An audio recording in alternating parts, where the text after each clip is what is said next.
fellow bookworms to TBR's Den. My name is Whitney, and today we have round 10 of Once Upon a TBR Hunny Jar, which is my TBR game, and I'm really excited to play this as always. I love this game so much. I kind of debated whether I wanted to play it this month and in the rest of the year in particular, just because I have some books that I specifically want to get to. It's been kind of a rough reading for me for the last couple months anyway. Um, and I decided, you know what, I still want to play. Even if I don't get to any of these books, it's just a smaller pile of possibilities. I heard other people describe it like that, other booktubers, and I really agree with that. Like, I have a lot of books on my shelves, and this just kind of helps narrow it down. But October being Halloween and everything, spooky season, there are specific books I want to read. There are also specific books I planned on starting, slash finishing series and such by the end of the year. And so, like I said, I kind of debated, but at the end of the day, I really, really enjoy playing my game. I am going to change it up just a little bit this month. So I pull color discs in case you're new here, and then I move. It's kind of Candyland. It's a Pooh-based game you'll see here in a second. But I just moved to that color square. I'm going to double that. So each color I'm going to move two, and hopefully that will cut my very large TBRs in half for the rest of the year.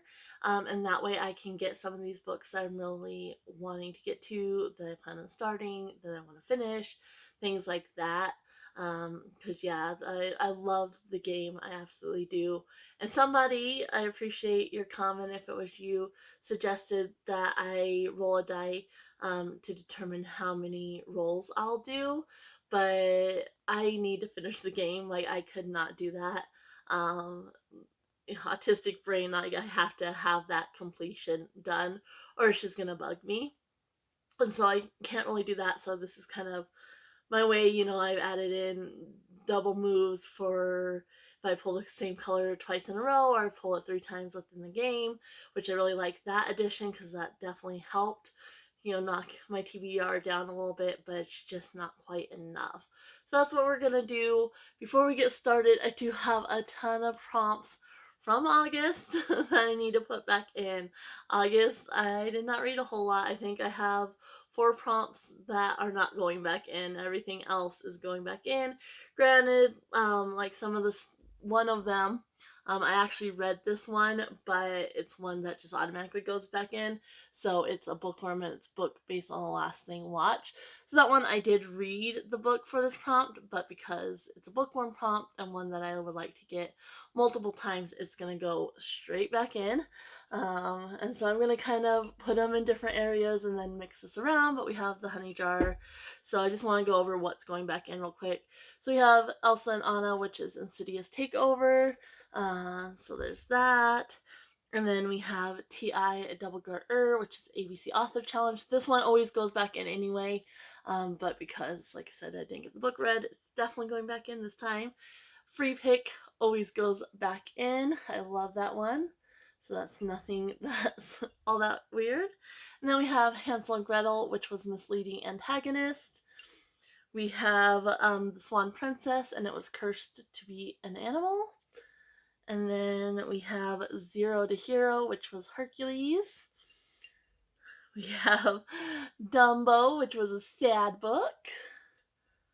And we have Gopher, Whistles and Wheezes, another one that just automatically goes back in, but in this case it's because I didn't finish the book. And then the Lost City of Atlantis Mystery Element. So that's going to go back in. I had 2 others that I didn't get to, but they're actually rolling over to September. And so hopefully I know I'll at least get to one of them for sure in September. So if I end up not reading it for some reason in September, then it'll go back in for November. But those are the prompts. We're going to kind of swirl them around here a little bit, try to mix them up a little bit. And just see what we can do there. So, alright, so those are mixed. Let me go ahead and get the game board set up, and then we'll be able to see what I pull. Before I do that, though, I just want to mention my pick for Genreathon, which is Here Comes Halloween. And the prompts are either read a horror or a paranormal book. So I picked Visits from the Afterlife, The Truth About Haunting Spirits and Reunions with Lost Loved Ones by Sylvia Browne. This is definitely outside my comfort zone. And so we're going to give this a try. I found it at a thrift store, 35 cents. And I'm intrigued enough that I picked it up, but we'll see if I actually like it or not. And it's perfect for October, I think. So there's that one. I have a bunch of other books that I'm hoping to get on to the TBR, but I'll kind of go over any, if I don't get them on, any that I want to maybe try to squeeze in as extras at the end after I pick all my books. So I'm going to get the game board set up, and then I'll be right back. All right, so we do still have a reward token from a couple months ago, so I can use this in place of a honey jar prompt if I choose. Just a reminder, we are going to roll for our character. Last month we did get a 4, which was Rabbit. So if I roll a 4 again, I can re-roll if I choose. Otherwise, if we roll a 1, it's Christopher Robin, which is a coming of age or middle grade and younger. 2 is Pooh, which is a classic or comfort read. 3 is Piglet, which is an auto by author or a reread. 4 is Rabbit, which is a free choice. I'm really rooting for Christopher Robin. We still have yet to get him. And then we are back to the genres. So blue is sci-fi. Yellow is historical. It does not need to be fiction. I kind of changed that. And then green is fantasy. Red is romance. Orange is mystery or thriller. Purple is any genre. If we land on a black space, we move forward 3 spaces and use the genre for that color. But we also do need to pull 2 honey jar prompts if we land on a black space. So let's go ahead and roll and see which character we're going to get. We normally get Pooh a lot. We have gotten Piglet and we've gotten Rabbit a few times, but we have yet to get Christopher Robin. So I'm going to shake and drop. And that is 3, which is Piglet, auto by author, or a reread. All right. Let's go ahead and see what our first roll is. Kind of shake them up a little bit. Or first pull, not a roll. And again, like I said just now in my intro, we are going to move 2 spaces each time. Oh, except for on black, because we got a black, and so that actually moves us really far. We're playing Piglet, so we could go all the way here, and then 1, 2, 3. So that's green, which is fantasy, and like I said, we need 2 prompts. So the first prompt will be, let's go with this one. Ooh, this is perfect. So we have folklore or superstitious. And then our second prompt is going to be, let's do this one. Oh, nice. Okay, so this is the Zodiac Challenge. So I'm going to randomize a Zodiac sign, and I'm going to pick a book based on that sign. If I can combine both prompts into one book, I will. Otherwise, I have to do a book for each prompt. All right. Like that. That was a big move.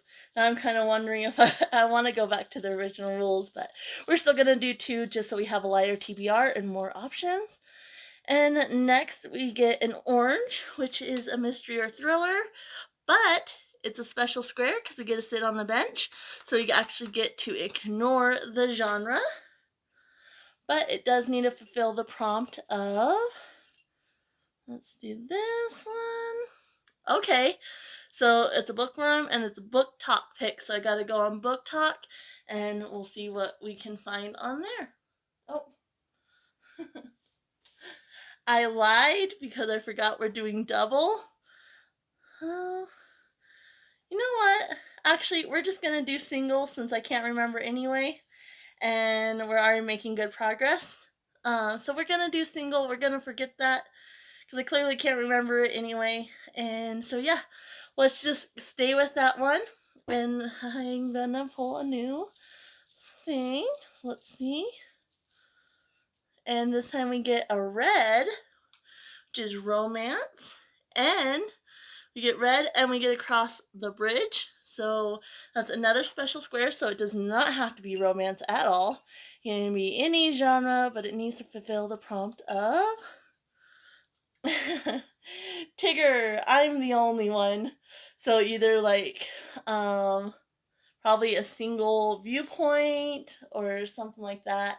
I kind of have to see what I want to do for that one. All right. This is actually going really well.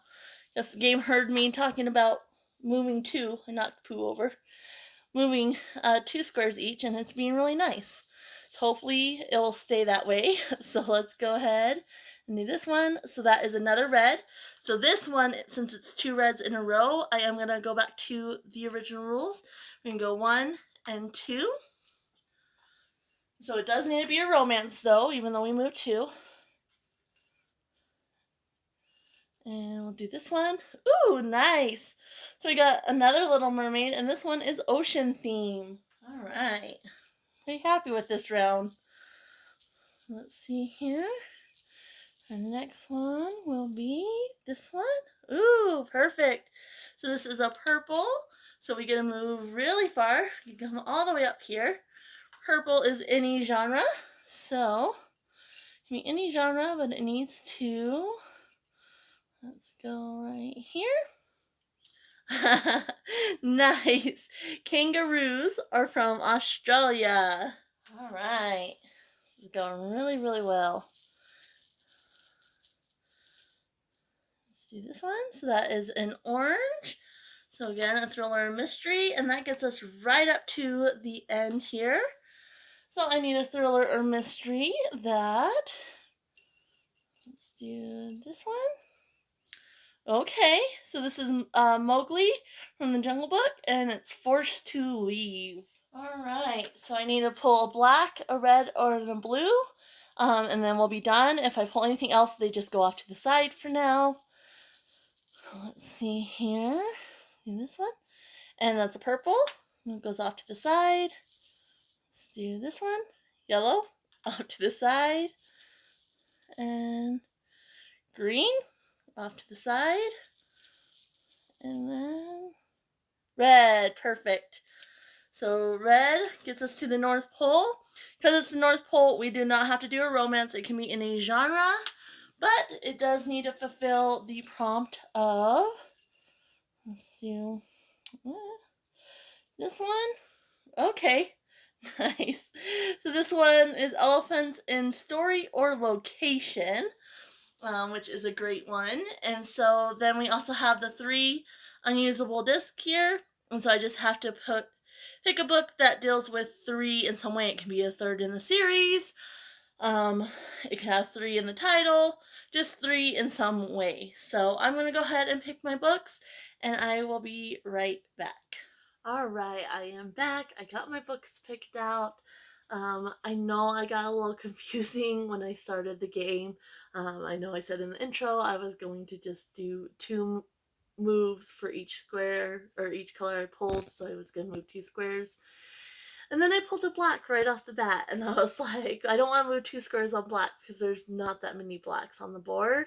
And so I was like, well, I'll just ignore that for the black one and then do it for the next pull, which I ended up totally forgetting about when I pulled it. So I'm sorry it got a little confusing. I ended up just playing how I've been playing with moving 2 squares if it was same color back to back or 3 of the same color within the game.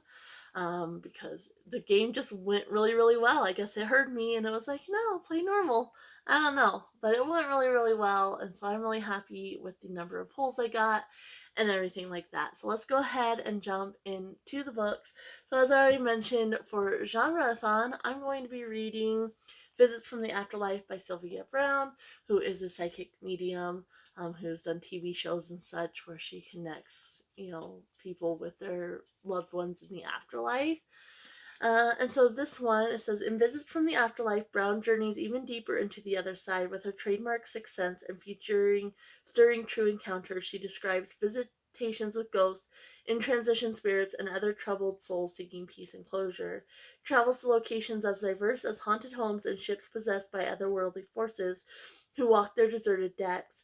Through these spiritual visits, she explains the reasons behind many of the world's most bizarre and mysterious hauntings, and she shares her own personal face-to-face experience with these inexplicable phenomena. So, I'm pretty open-minded when it comes to this kind of stuff. I like watching shows about like psychic mediums and whatnot. So we'll see how I get along with this book. I'm not as familiar with Sylvia Browne. Um, I think I was pretty young when she was kind of bigger on the TV shows and such. And I don't think we really watched, like, I think it says she's been on Montel and such, which we never really watched those. So it'll be interesting to see how I feel about this, but I am excited to give it a try in October. So then let's see here. We got Piglet first, which was our character, which means we needed either an auto by author or a reread. I decided to go with the reread route. And I'm going to be reading the next in the Harry Potter series, Harry Potter and the Chamber of Secrets. This is my copy from childhood. It's pretty, stained. The spine's a little bit wonky. But yeah, I'm going to go ahead and give this a reread. I read the first one in August. It was kind of nice to revisit it, so it'll be interesting to see how I feel about this one, because this one, if I'm remembering right, was my least favorite of the series. So we'll see how I feel this one and the third one, which, as far as the movies go, I also don't like the third one in the movies. So yeah, we'll see. We'll see how I feel about this one, but I'm excited to give it a reread. I mean, if you live on a rock, you don't know about Harry Potter. Everybody else should, but I don't like when I watch booktubers and they think everybody just automatically knows what they're referring to. And so, Harry Potter, you have Harry who gets a letter. He lives with his aunt and uncle, and they're kind of have him under the stairs, and he gets a letter, and he goes off to Hogwarts to learn magic. So that's the premise of this. And of course, it gets, you know, deeper than that. He's famous as a baby because what killed his parents, he survived. Or who killed his parents, he survived, and so he's kind of famous in the wizarding world. And then it's all about his adventures at Hogwarts, and then kind of the deeper conflict as the story goes on. So there's that. Then right off the bat, which is kind of what threw my original plans out the window, we pulled a black, which means we had to move forward 3 squares, which got us to a green since this is the first black. And because it is black, we had to pull 2 of the Hunny Jar prompts. So the first one we got was Little Mermaid, which was folklore or superstitious. Just because of that scene in the beginning where the sailors are telling Prince Eric about King Triton and such. So unfortunately, I wasn't able to get a book that fit both prompts. I could have stretched this first one to fit the other one, but I decided it just didn't fit enough that I wanted to get a different book on. So this was a book I was supposed to read in August, didn't get to, so I'm really happy to get it right back on the TBR. And that's Soul of the Deep by Natasha Bowen. This deals a lot with mythology and folklore. It deals with the history of the slave trade and such. So it's really cool how it combines like the history of the slave trade with the mythology and folklore and such of Africa. So in this one you have Simi, well, not in this specific one, but in the series. The first one is Skin of the Deep, or Skin of the Sea, sorry. This is Soul of the Deep. Skin of the Sea. But the first one you have Simi, and she's a Mami Wada, so basically the slaves that die and are thrown overboard, she helps their souls, she gathers their souls, and takes them to her Orissa to help them move on, essentially. But she makes a mistake and saves a boy. And so the first one is all about her trying to fix that mistake, and then this is kind of the aftermath of that. So I am beyond excited. Like, I love Skin of the Sea, so I'm really, really excited to read this one and see where her story goes. So the next part of that first poll was a bookworm, and it was the Zodiac Challenge. So I'll insert a screenshot here, but I got Sagittarius. And the reason I was thinking I can make this one work for Sagittarius, I'll link the website I use for like the information, but it says, Sagittarius are virtuous and ambitious, and they are moral and honest. And I was thinking moral and honesty worked really well for Simi's character, but none of the other things fit because you have them, they're a fire sign, they're ruled by Jupiter, you have the Archer. And so first I was really excited because I have Archer's voice and I was like, ooh, perfect. But I forgot it had to be a fantasy because I landed on green. So I decided to go the fire route. And for that, I'm going to be reading Blade of Secrets by Tricia Levenseller. I read Daughter of the Pirate King about a year ago and really, really enjoyed it along with the sequel. And so I found this at the thrift store and I was like, ooh, I really want to try more from that author. And this one sounds really, really interesting. This was another one that was on my August TBR and I did not get to it. So this one also works for kind of the moral and honest route, but like I said, I was kind of going off the fire part of the sign. And it says 18-year-old Ziva prefers metal to people. She spends her days tucked away in her forge, safe from society and the anxiety it causes her, using her magical gift to craft unique weapons imbued with power. Then Ziva receives a commission from a powerful warlord, and the result is a sword capable of stealing its victim's secrets. A sword that can cut far deeper than the length of its blade. A sword with the strength to topple kingdoms. When Ziva learns of the warlord's intention to use the weapon to enslave all the world under her rule, she takes her sister and flees. Joined by a distractingly handsome mercenary and a young scholar with extensive knowledge of the world's known magics, Ziva and her sister set out on a quest to keep the world safe until they can find a worthy wielder or a way to destroy it entirely. So, yeah, I'm again another one I'm happy that I was able to get right back on to the TBR. So, there is that one. And then let's see here. We pulled an orange, but it was a special square. It had to sit on the bench. And so we can ignore the mystery or thriller part of this. And we got a bookworm, which was Book Talk Pick. So I had to go on Book Talk. And with these ones, I just go with the first Book Talk I see. Or like a booktube, I just go with the first thing I see. And so with this one, I found Ellie Book Talk, and I'll insert the screenshot here.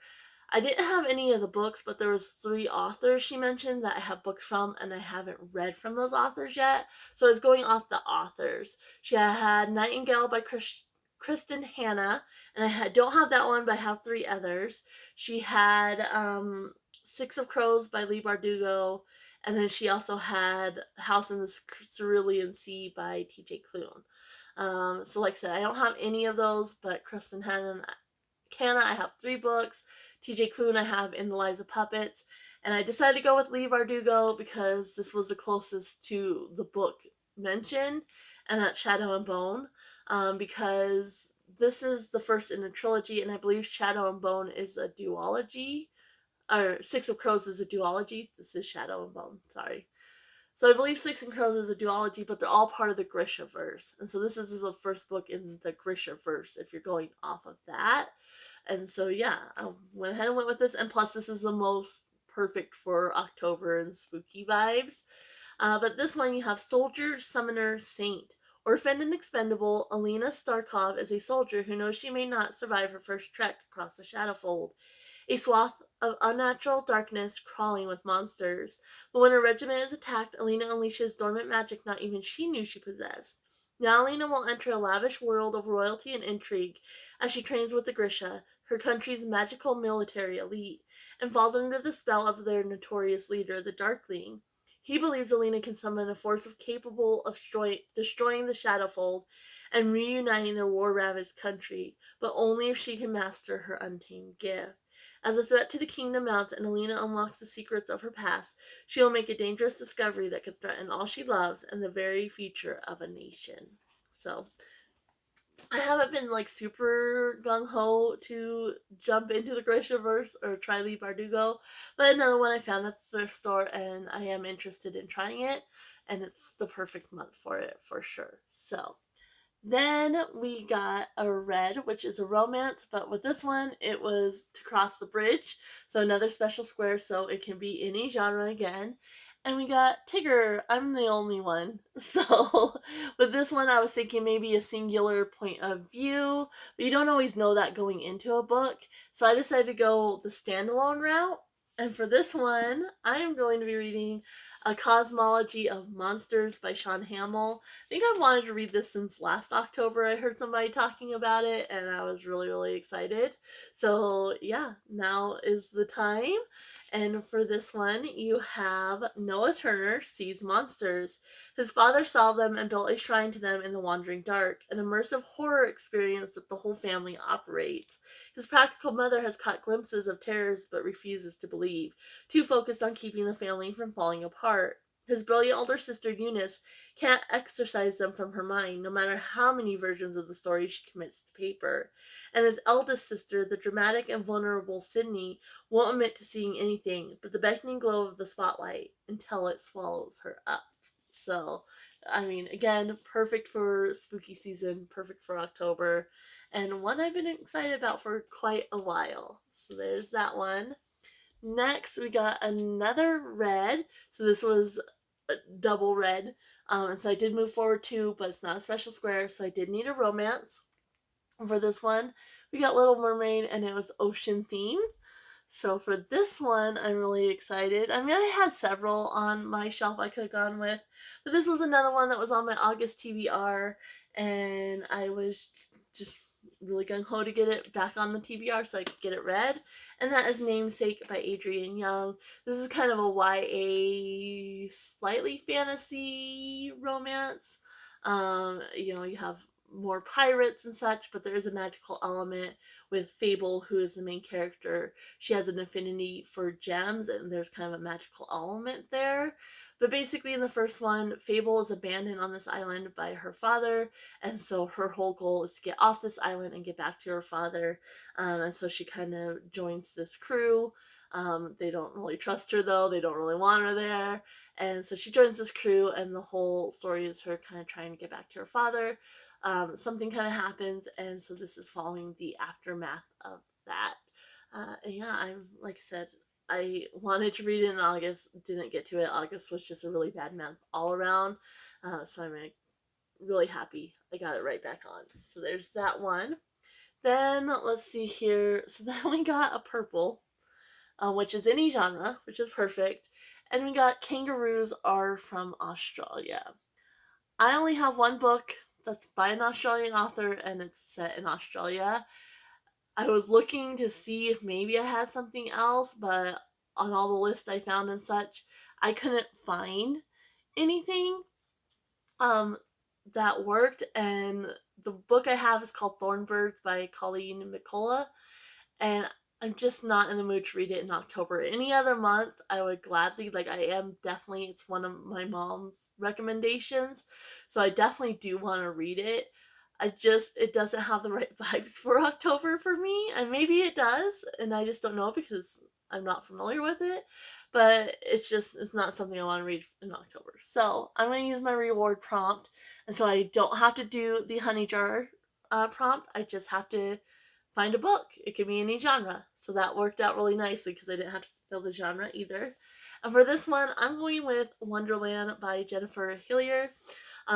This one, I saw people talking about it for a little bit, and I'm excited to give it a try. By day, Wonderland is a magical amusement park boasting a certain retro charm. Excited children, hands sticky with cotton candy, run frenetically from the giant octopus ride to the spinning sombrero, while the tinkling carnival music of the towering Wonder Wheel, the oldest Ferris wheel in the Pacific Northwest, fills the air. But behind the scenes, the rides need repairs, and the Clown Museum is filled with a lot more than just wax figures. Someone is working hard to keep the park's dark secrets hidden beneath its weathered attractions. Vanessa Castro's first day as deputy police chief of Seaside, Washington is off to a bang. The unidentifiable homeless man rotting inside the tiny town's main tourist attraction is strange enough, but now a teenage employee whose picture at the top of the Wonderland or the Wonder Wheel went viral the same morning is missing. Clues lead Vanessa into a mysterious web of missing person cases that goes back decades. She's moved to the seaside to escape her own scandalous past, but has she brought her family to the center of an insidious killer's twisted game? So, I mean, this has been sitting on my shelf for a couple months now, and I knew I wanted to get to it in October, and so it works. I can do any genre and I'm not using the prompt. So that's what I chose for that. Then we got another orange, which is mystery and thriller. And we got Mowgli, which is forced to leave. This is probably more on the horror side, but I kind of lump all those together, horror, mystery, thriller. They give me the similar vibes. And so for this one, I'm going with Mongrels by Stephen Graham Jones.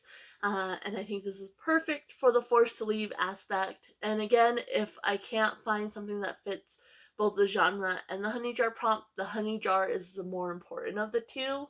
So even if you don't consider this a mystery or thriller, it works. So he was born an outsider like the rest of his family. Poor yet resilient, he lives in shadows with his Aunt Libby and Uncle Darren. Folk who stumblingly make their way in a society that does not understand or want them. They are mongrels, mixed blood, neither this nor that. The boy at the center of mongrels must decide if he belongs on the road with his aunt or uncle or if he fits with the people on the other side of the tracks. For 10 years, he and his family has lived a life of late night exits and narrow escapes, so they're constantly being forced to leave. Always on the move across the South to stay one step ahead of the law. But the time is drawing near when Darren and Libby will finally know if their nephews like them or not, and the close calls they've been running from for so long are catching up fast now. Everything is about to change. This was another one that was on my August TBR, but I was honestly not that upset that I didn't get to it because I kind of had it in mind for October. So here it is. Perfect. There's that. Then we got 3 unusable discs. So we pulled a purple, and we were at the last little space before the 3 final spots. So we got a purple, couldn't move. Then we pulled a yellow, couldn't move. And then we pulled a green and couldn't move before we finally pulled the one that allowed us to move. So for 3 unusable discs rather, I'm going to be going with Death Note Black Edition Volume 3, so that's where the 3 comes in.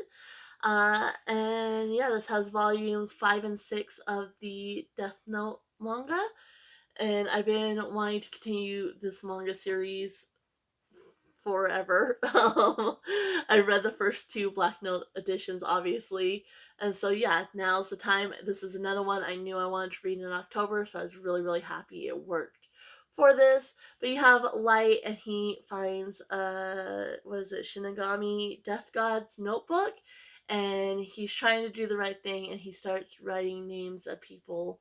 And when you write a name of a person in the notebook, they die. So he does that, and at first he started trying to do the right thing, but then it's kind of a moral question, and he's kind of having to stay one step ahead of the law. Some things happen in the volume 2 that I read, so there's kind of another player in the mix, plus the guy he's trying to stay ahead of and everything like that. So I'm really, really excited to finally be able to continue on.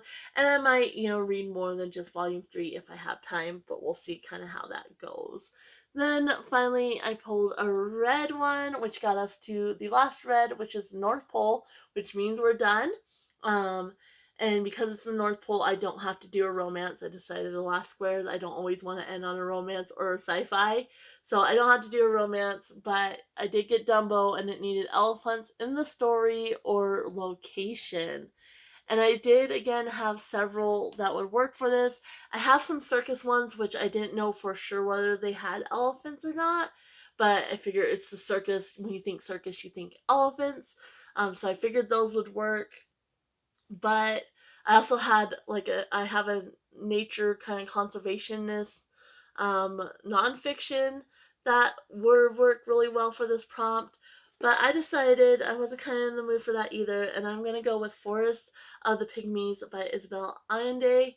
This is the third in the Memories of Eagle and Jaguar series. I actually read the second one, and then I read the first one, and so now I'm finally going to get to the third one.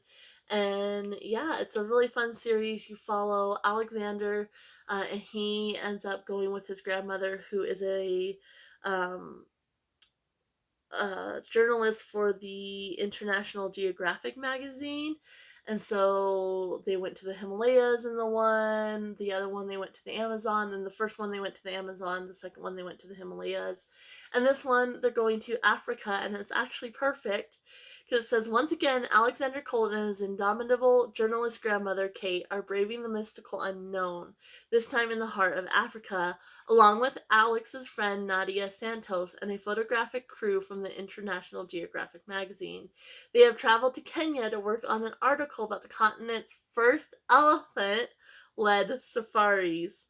But when a missionary approaches their camp in search of companions who have mysteriously disappeared, Alex and Nadia their group find themselves embarking on a dangerous mission to Africa's equatorial forest to aid a clan of Pygmies. For the cold expedition is the tribe's last hope for survival in a world where poaching, corruption, and slavery run rampant. Forest of the Pygmies is a concluding volume of acclaimed author Isabel Allende's celebrated trilogy. So, yeah, I'm so excited to read this. I really enjoyed the first two. Um, and this one, I love the cover. Like, I think it's beautiful.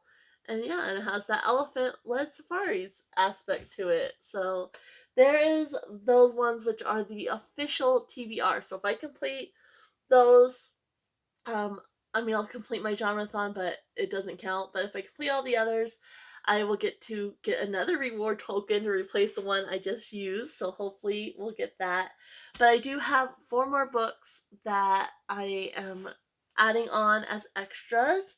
The first one is one that my husband got for me when we were dating, and I haven't read it. So 5 years it's been sitting, and that's Shogun by James Clavell. Yeah, and I told him I would start it. He said it's really good to start kind of in the autumn. Even though it goes over different seasons, it's good to start in the autumn. And so I told him I would start it this year. So that's what I'm going to do. I'm going to start it in October. I'm not going to finish in October. I kind of broke it down. This is 1,152 pages. So not probably going to read it all in the month, but I'm just going to take my time with it. But I am going to start it because I do want to read it by the end of the year. So that's the first one.